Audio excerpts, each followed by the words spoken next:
So if you remember our last period, we have seen in detail about the Zeeman effect. That Zeeman effect is nothing but it is the splitting of a spectral line. Am I correct? Have you got? It is the splitting of spectral line. Kab? When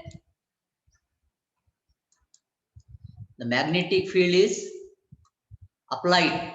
Am I correct? And Yes, sir. when splitting is taking place and 2 or 3 components are formed, यानी कि एक line के एक spectral line के 2 या 3 lines मिलते हैं या 3 कंपोनेंट ज्यादा से ज्यादा मिलते हैं, उस वक्त वो ज़ीमान इफेक्ट क्या कहलाता? Normal Zeeman effect. Am I correct? Why this splitting is taking place when the magnetic field is applied to the light emitting the spectrum? We have seen the classical and quantum mechanical explanation of this one. Do you remember our last 2-3 periods? हुआ इतना तो याद आता आपको? क्या है अगर sir पूरा बोलना नहीं भी आए तो? हमारा हुआ क्या? हो बोले कि हमने एक्सप्लेन करे? हाँ सर, करें. Yes. Now after having seen the normal Zeeman effect, the another type of Zeeman effect is called as the anomalous Zeeman effect. Can you tell me the definition of anomalous Zeeman effect, Madhya, please?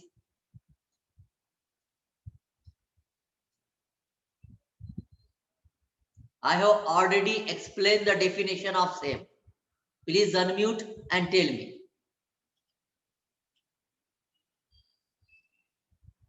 Anybody of you, please? नहीं आता तो नहीं बोल के बोलिए ना, mic off on करके. मैं एक्सप्लेन करता हूं.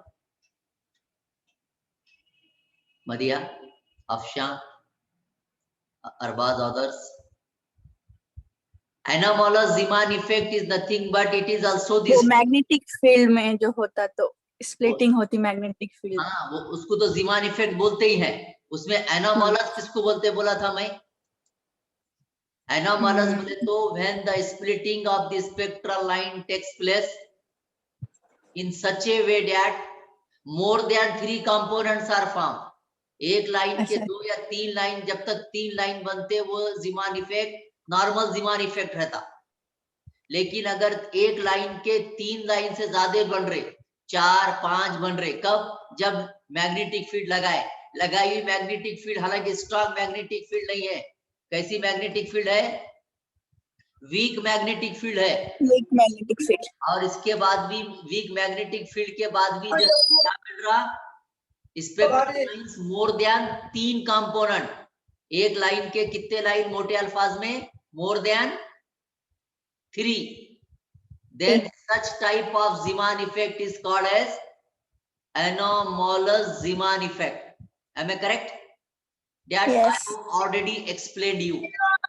When I have defined the Zeeman effect, I have explained you that when the electric light which form the spectrum is subjected to the magnetic field, due to the presence of magnetic field, spectral lines are split up into the components. It is called as Zeeman effect. When the splitting is taking place up to 3 components, then that Zeeman effect is called as the normal Zeeman effect. Why this splitting is taking place? What is the reason for this splitting? क्या वजह है कि एक line के 3 line magnetic field लगाने के बाद मिल जाते? काफी डिटेल में हमने गुज़िश्ता 3 से 4 पीरियड में हमने देखा. We have seen the classical mechanics explanation of the Zeeman effect.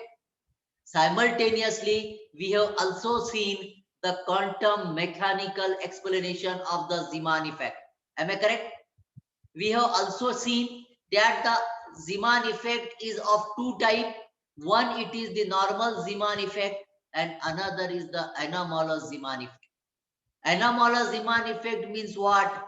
When the magnetic field is applied to the light forming the spectrum, and splitting of the spectral line takes place, but this time splitting is more than 3 components. 3 तक normal और 3 के बाद anomalous, 3 के बाद anomalous. Getting please? Yes. So now if you go to the anomalous Zeeman effect, अब जब हम normal Zeeman effect का जब हम एक्सप्लेनेशन देख रहे थे कि 2 लाइन या 3 लाइन क्यों मिलते, जब क्वांटम मैकेनिकल एक्सप्लेनेशन हमने देखा था तो हमने उसमें पढ़ा था कि the main reason of splitting of the spectral line is depend upon the L and S. क्या यल एंड यस? क्योंकि हम पहले से ही अच्छी तरह जानते कि स्पेक्ट्रम में जो स्पेक्ट्रल लाइन आते, ये स्पेक्ट्रल लाइन की तादाद, ये स्पेक्ट्रल लाइन की इंटेंसिटी, ये स्पेक्ट्रल लाइन की वेवलेंथ, ये स्पेक्ट्रल लाइन की इंटेंसिटी, ये तमाम की वजह या फिर स्प्लिटिंग होने की वजह, स्प्लिटिंग होने के बाद 2 मिलना के 3 मिलना के 4 मिलना स्पेक्ट्रल लाइन, ये सब के पीछे कौन जिम्मेदार है?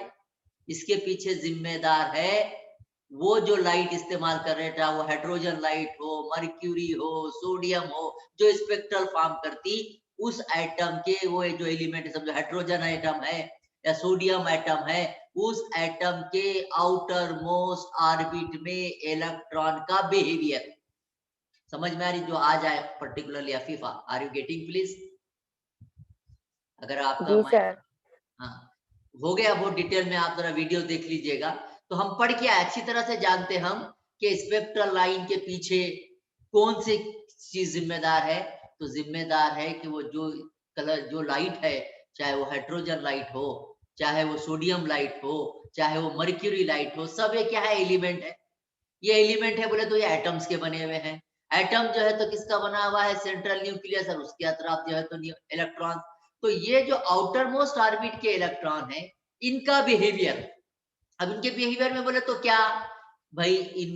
इनकी तादाद, इनका ऑर्बिटल एंगुलर मोमेंटम, इनका स्पिन एंगुलर मोमेंटम, इनका total magnetic angular quantum number, यानी कि मेनली वो इलेक्ट्रॉन जो ऑर्बिट में रहते हैं, आपको मालूम बोले ना कि उनको क्वांटम स्टेट रहती. किसको बोलते हैं quantum state? N L S M S N M L, इनको मिला के पांचों को मिला के क्या बोलते हैं अपन उस इलेक्ट्रॉन की? Quantum state. बराबर है? Yes sir. यस. तो अब यहाँ पर भी वही बात बता रहे हैं कि बाबा स्प्लिटिंग चाहे 3 कंपोनेंट में हो नॉर्मल ज़ीमान इफेक्ट में, या फिर मोर देन 3 कंपोनेंट हो एनामोलस ज़ीमान इफेक्ट में, इन तमाम के पीछे कौन कार फरमा है, कौन रिस्पॉन्सिबल है, किसके वजह से, किसके बिहेवियर में थोड़ी तब्दीली कमी ज्यादती हुई तो वो बदलेगा, कौन जिम्मेदार है? यल एंड एस. कौन है जी ये यल एंड एस? पढ़ के आया पुण्य, किसको बोलते बोले थे? ऑर्बिटल क्वांटम नंबर है spin quantum. Spin quantum. And therefore the total, with the introduction of the spin, we have 2 angular momentum for the electron which are present in the orbit. One is L, it is orbital angular quantum number, and another is S, which is spin quantum number, which is associated with the electron. And therefore total quantum number of electron in the orbit, capital J is equals to what? L plus S.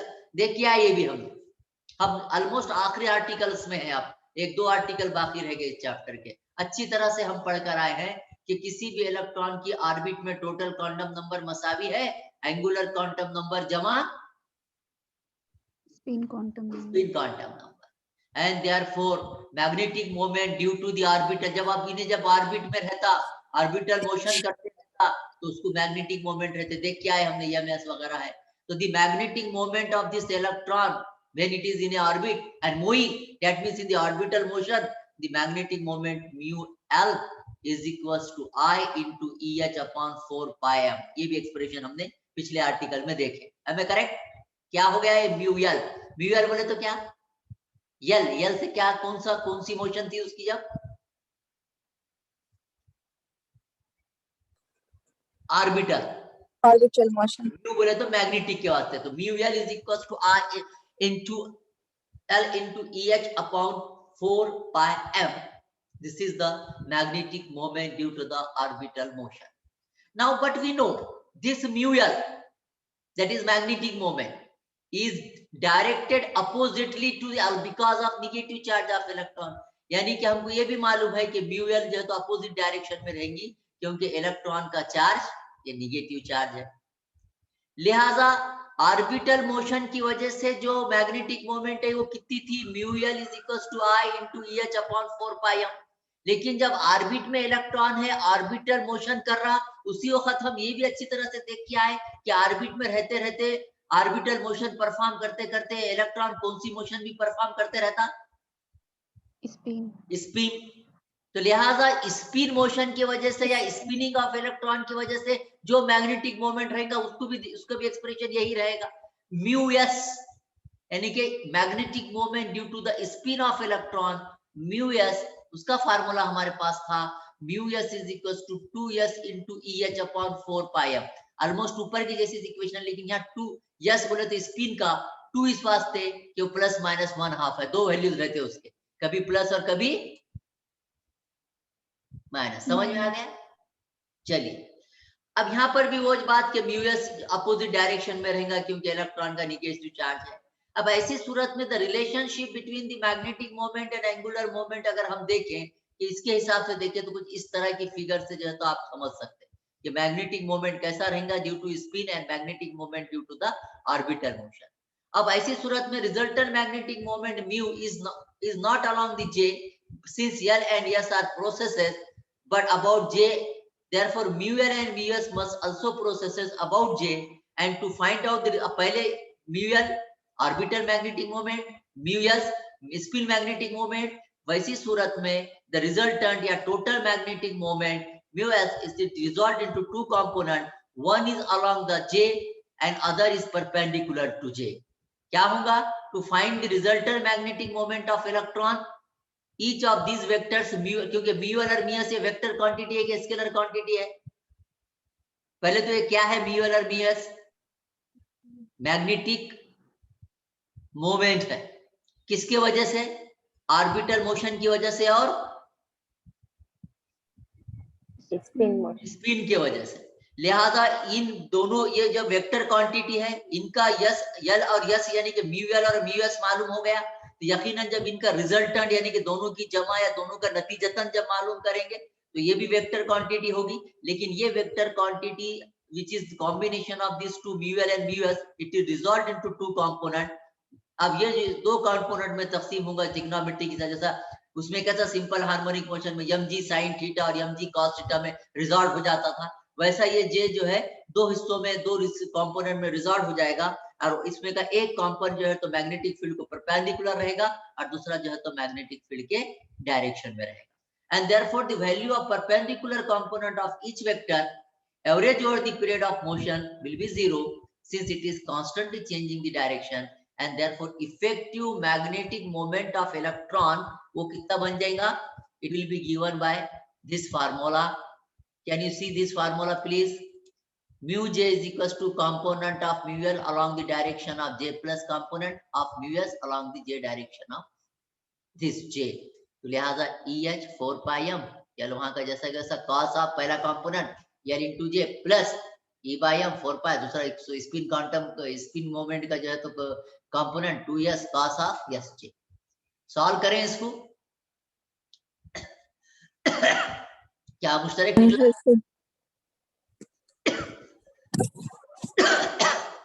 क्या निकला मुश्तरक? EH upon 4 pi। Yes, ये निकला, ये as it is आया। ये आने के बाद इसको कोसाइन की trigonometry according to cosine law cos of L and J is equal to L square plus J square minus S square minus 2LJ, वो फार्मूला इस्तेमाल करें, ये आ गया। दूसरे उसमें cos of J yes J था उसमें ये इस्तेमाल करें, ये आ गया। लिहाजा mu J is equal to EH 4 pi m। ये पूरा जो आया था ना ये, इसको अगर हमने जो है तो ये वैल्यू अगर यहाँ रख दिए तो L square plus J square minus S square plus S square plus J square minus L square और ये S का कॉमन आने पर 2J प्लस S, पूरी तरह से इसको सॉल्व करे बाद this equation will update, isn't it? लेकिन हमको मालूम है J equal to J into J plus 1। वैसी सूरत में mu J is equal to this into J। ये कीमत अगर हमने यहाँ रखी है J की जगह पे, J की जगह पे क्या रखना है, यहाँ यस की जगह पे क्या रखना, हमको मालूम है ना, J यल यस की कीमत मालूम है क्या, पढ़ क्या है कि हम J is equal to J plus n, S बोले तो S into S plus L, L into L plus 1 हुआ क्या। कब बिगिनिंग, ये चैप्टर के बिगिनिंग हम जब यल यस यन देख रहे थे उस वक्त, तो लिहाजा इस सब की कीमत यस की जगह पे, J की जगह पे ये, यस की जगह पे ये और यल की जगह पे ये सब की कीमत अगर हमने यहाँ रख दी J स्क्वायर की वजह से, तो this is the mu J। Have understand? Yes, sir. वैसी सूरत में फिर अब ये क्वांटिटी, ये जो पूरी क्वांटिटी को जो है ना, ये पिछले इक्वेशन में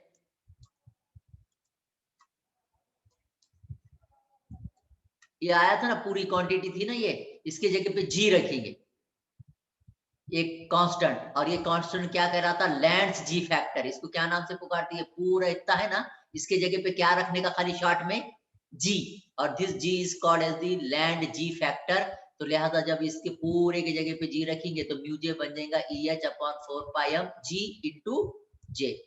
and if atom is placed in a week magnetic field, अब ये म्यू J क्या आया, म्यू J आया उसका total magnetic moment of the electron which was performing, या जो तो क्या दे रहा है, स्पेक्ट्रल लाइन दे रहा है, जो किसका मजमुआ है, ये total magnetic moment of the electron, ये किसका एडिशन थी, total orbital magnetic moment plus total Spin orbital moment. Spin orbital moment, ये दोनों की जमा थी। अब क्या होगा, अब ये ऐसा इलेक्ट्रॉन जिसकी मैग्नेटिक मोमेंट का ये हाल है, अब जब वो वीक मैग्नेटिक फील्ड में रख दी जाएगी, यानी कि ऐसा इलेक्ट्रॉन जो ऑलरेडी इस तरह का मैग्नेटिक मोमेंट रखता है, when it was subjected to the weak magnetic field, then total angular momentum J precesses about the direction of magnetic field. कल भी बोला था, प्रीसीजेस बोले तो क्या, slow and continuous change in the value.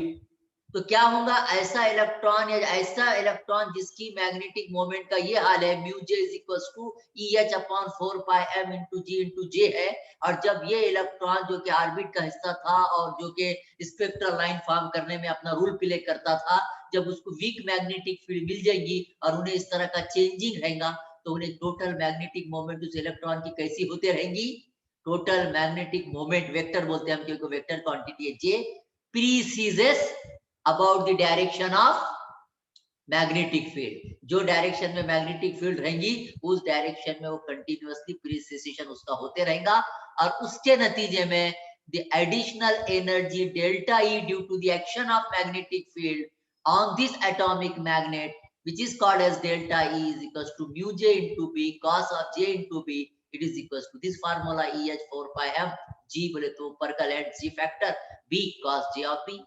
लेकिन हमको ये भी मालूम है कि J cos J of B it is a projection of vector J on the direction of magnetic field, जिसको हम क्या नाम से पुकारना, हमारा प्रोजेक्शन बोले तो mj।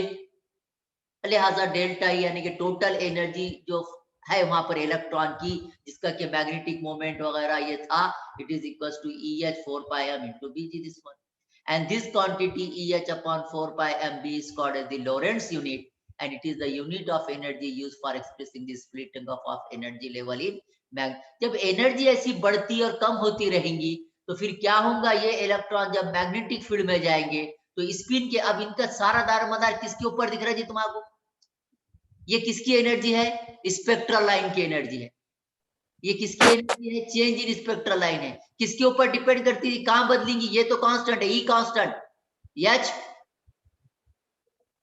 चल बोलते रहिए, constant 4 pi constant m constant B constant, induction of magnetic field G constant, फिर बदल रहा क्या, what is mj, n l s mj ms बढ़ के आए ना पूरे, मैग्नेट नंबर, ये जब बदला, अब इन्हें किसके हिसाब से बदलता है, इसके वास्ते अपने रूल भी पढ़ के आए, सिलेक्शन रूल, कि इसकी कीमत क्या रहती, 0 रहा तो क्या, l रहा तो क्या, यानी कि किसके हिसाब से एनर्जी बदलेंगी जी, mj के, यम जे के, और यम जे कस बदलेगा क्या होगा इसके बारे में हमने पढ़ के आए। Do you remember? आपको याद आता? ये इसके वास्ते सिलेक्शन रूल था कि जिसका यम एल इतना रहेगा उसी की जो है तो वो वेक्टर मूव करेगा। तो उसके हिसाब से अगर ये बदलेगा यम जे, तो फिर हम ये देखते हैं कि यम की कीमत के हिसाब से -1 +1 +1/2 -1/2 के हिसाब से जहां पर आपको यहाँ पे कितने लाइन दिख रहे थे, 3 लाइन या 4 लाइन दिख रहे थे, यहाँ पर अब लाइन्स आपके स्प्लिटिंग हुई कि नहीं यहाँ पे? हुई। तो ये किसके हिसाब से हुई? कौन बदला ये स्प्लिटिंग? कौन सी यानी कि जैसे मैग्नेटिक कीमत कम ज्यादा होंगी यम जे बदलेगा, और इसके होगा यूं कि बजाय एक लाइन दिखने के ज्यादा लाइंस आपको दिखाई देंगे। क्या कंडीशन थी कि यम जे हैज 2j + 1 वैल्यूज। पढ़ के आए हम, a given energy level is split into 2j + 1 sub levels with the application of magnetic field, और this mj is subjected to the selection rule। अपना हुआ क्या सिलेक्शन रूल? क्या है नहीं पूछता, लेकिन हुआ क्या? 4-5 सिलेक्शन रूल देखे अपने। एक था यल के वास्ते, एक था यस के वास्ते, एक था जे के वास्ते, एक था यम जे के वास्ते। तो अपन क्या बोले? सिलेक्शन रूल के हिसाब से यम जे यानी कि change in total magnetic moment it should be delta J should be equal to 0, नहीं तो क्या कीमत रहते डेल्टा यम जे के? 0 रहेगा, नहीं तो 1 +1 या नहीं तो -1, यानी कि 3 कीमतें रहते, 0 +1 -1। अब वो हिसाब से अगर हम देखें तो we get the transition shown. इसी के हिसाब से अगर देखें पिछली लाइन अभी की, तो उसके हिसाब से सोडियम डी लाइंस के एक नेबल के 2 स्पेशल लाइन आपको पर मिलते हैं। And therefore the ground state of yes orbit की अगर हम बात करें, yes to 1/2 splits into 2 sub levels and L is equals to 0। पहले इसमें क्या रहेगा? L is equals to 0, S is equals to half, J is equals to 1/2। ये अगर करते देखें तो जी की कीमत कितनी आएंगी? 1। ऊपर अपन लिए थे जी किसको बोले अपन ने? आता आपको याद? जी किसको बोले? तो पीछे बोले ना अभी, g is equal to 1 + L square S + J + 1/2 S plus बोले ना, तो उसकी जे की कीमत कितनी आ जाएगी? 2।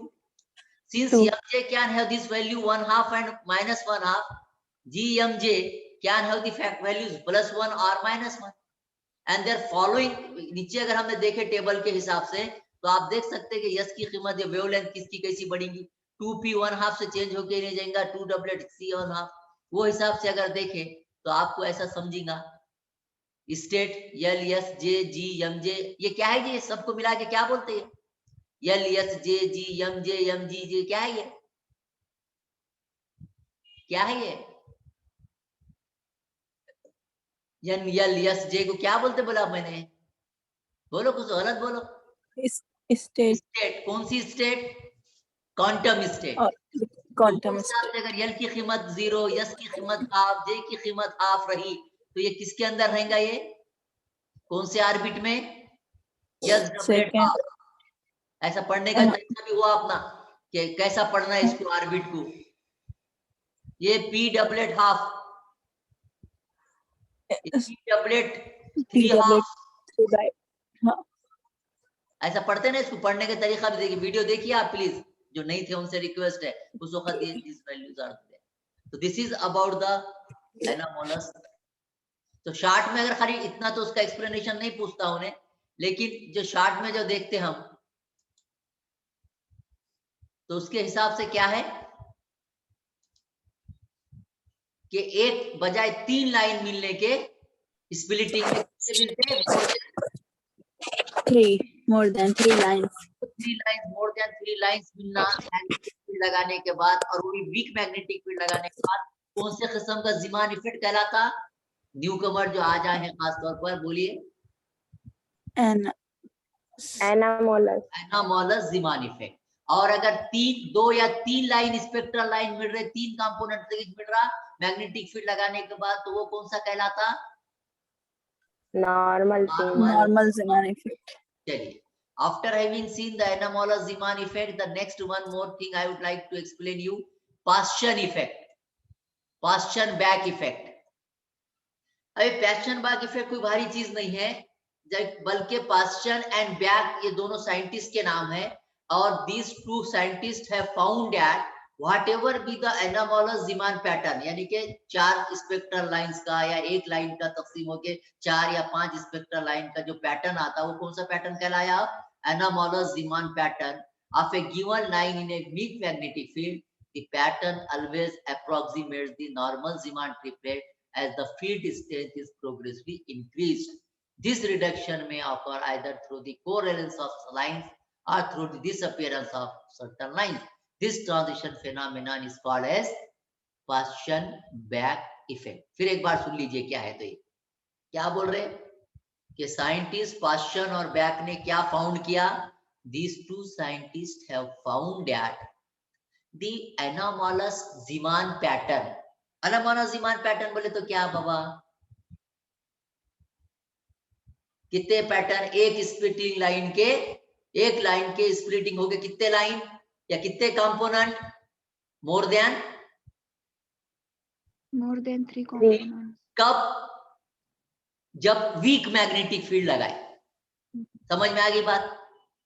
इन्होंने क्या देखे वर्क करते करते कि this Zeeman pattern of a given spectral line in a weak magnetic field, ये pattern, this pattern approximates to the normal Zeeman triplet as the field strength is progressively increased.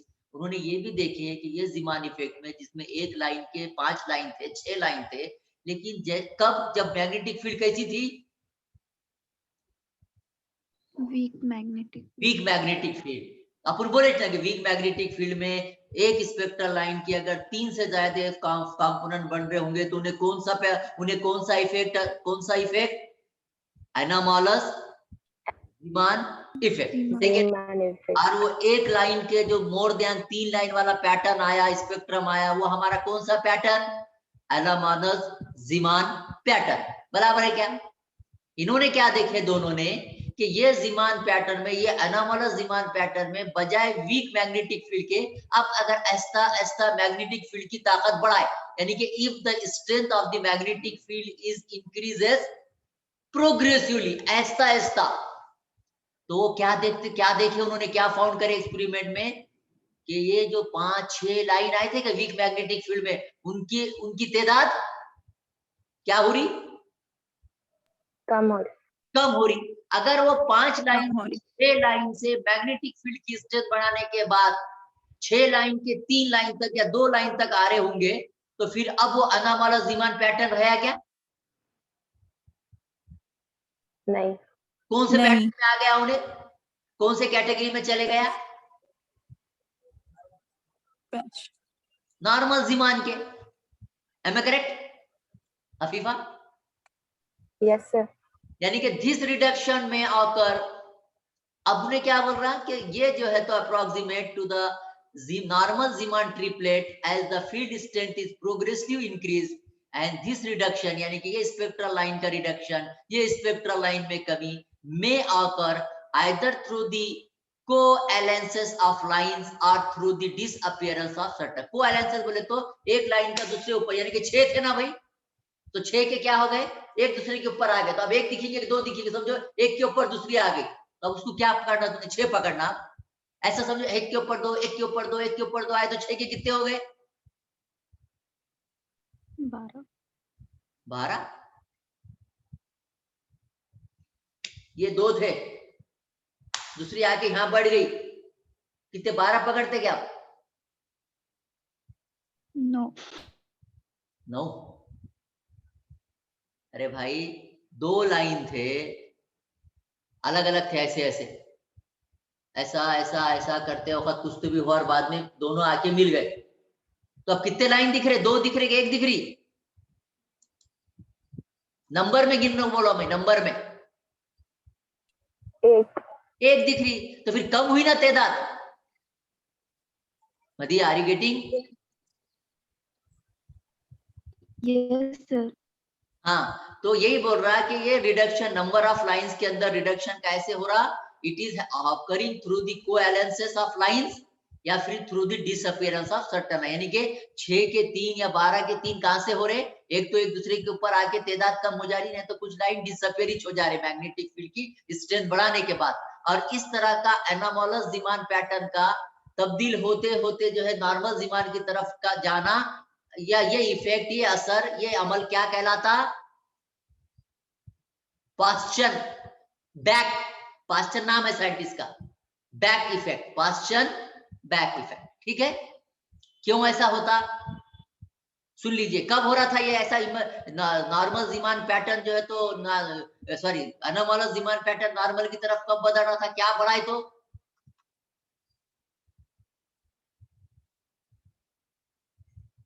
Magnetic field strength. Yes, तो यानी कि अब यहाँ पर explanation सुन लीजिए। इन strong magnetic field ऐसा इसलिए होता है कि कपलिंग हुए, क्या हमारे कितने किस्म के कपलिंग हुए, जे कपलिंग, एलएस कपलिंग पढ़ के आए क्या हम नदिया? Yes, sir. हाँ, तो in strong magnetic field the coupling between L and S break down and J loses its significant.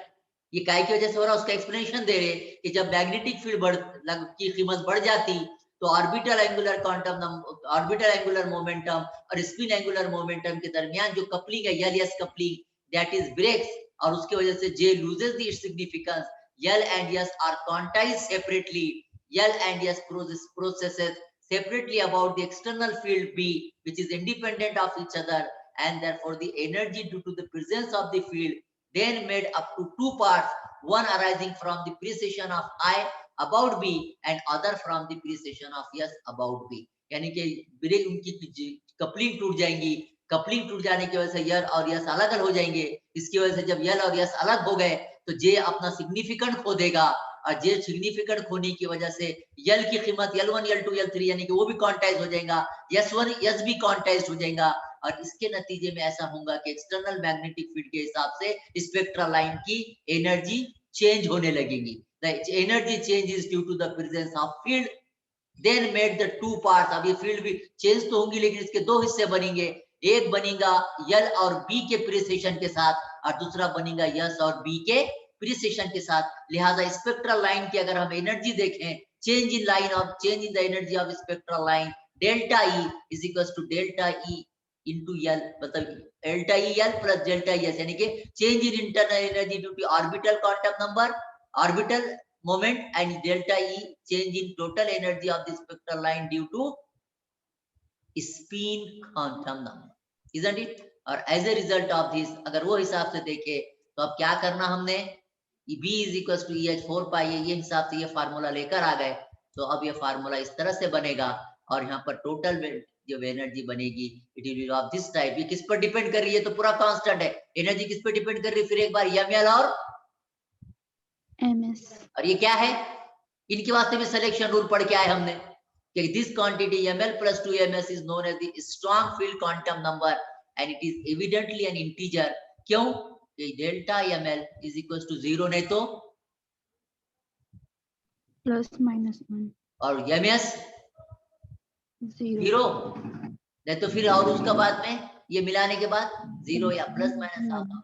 Hence in a strong magnetic field given spectral line which split into, ये हिसाब से देखे तो कितने कीमत बन रही, 0 की वक्त की एक, +1 की वक्त की एक, -1 की वक्त की इधर, वैसे इधर भी। तो लिहाजा अब स्पेक्ट्रल लाइन आना तो कौन से कंडीशन के आना, सिलेक्शन रूल के हिसाब से कितने लाइन होना उन्होंने, एक तो ये वक्त, दूसरा +1 के वक्त, नहीं तो तीसरा -1। तो वो हिसाब से अगर देखें तो स्ट्रॉन्ग मैग्नेटिक फील्ड में गिवन स्पेक्ट्रल लाइन, एक हमारी स्पेक्ट्रल लाइन कितने हिस्सों में ज्यादा तकसीम हो सकती, 3 कंपोनेंट। जब 3 कंपोनेंट में अगर तकसीम हुई बोले तो इन्हें कौन सा जो है तो उन्हें वो हुआ असर, नॉर्मल जीमान इफेक्ट। तो लिहाजा क्या हुआ, anomalous pattern strong magnetic field में काय में तब्दील हो गया, नॉर्मल में, and called as the Paschen back effect. That effect is called as Paschen back effect. So thank you. Students are still there. Thanks for today's lecture. Article it is remaining from this particular chapter. That inshallah we will see in the next period, that is tomorrow. If you are having some question